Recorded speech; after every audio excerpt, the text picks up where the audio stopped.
Donc, c'est ça. Les états financiers forment un tout indissociable composé du bilan, compte de résultat, TFT, les 39 notes. Voilà, les 39 notes. Donc, je disais comme ça que les notes expriment l'explication qui se trouve au bilan et au compte de résultat.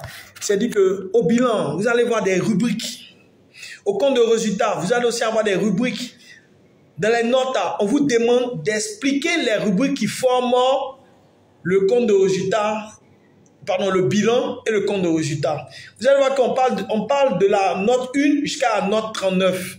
Et aussi en d'autres thèmes, les notes expliquent tous les comptes. En réalité, c'est d'expliquer tous les comptes. On vous demande d'expliquer tous les comptes. Vous allez voir que dans les 39 notes, il y a une note par exemple qui est rattachée à la classe 1. Il y a une note qui est rattachée à la classe 2. Il y a une note qui est rattachée à la classe 3. Il y a une note qui est rattachée à la classe 4. Il y a une note qui est rattachée à la classe 5. La classe 5 ici, c'est la classe de la trésorerie. On parle de la disponibilité.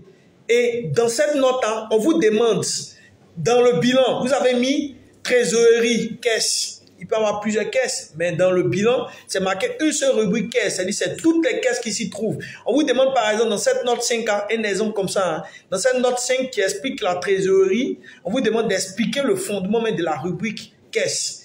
Quel est le détail? On vous demande d'éclater cette rubrique-là de façon chiffrée et de façon narrative. Oui, c'est ça les notes. Les notes expliquent l'analyse de tous les comptes. De la classe 1 à la classe 9. Donc, les notes, en réalité, expriment le détail chiffré des rubriques qui se trouvent au bilan, au compte de résultat, et de façon narrative. De façon narrative, cela signifie que vous allez faire ce qu'on appelle des commentaires.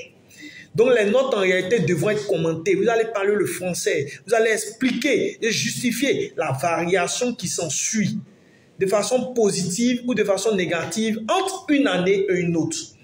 Un exemple, si votre trésorerie est passée de 200 000 à 500 000, vous devez dire pourquoi la trésorerie était passée de 200 000 à 500 000. Alors que les 200 000 forment beaucoup de comptes de caisse. Donc, vous allez détailler ça aussi, d'un compte à un autre.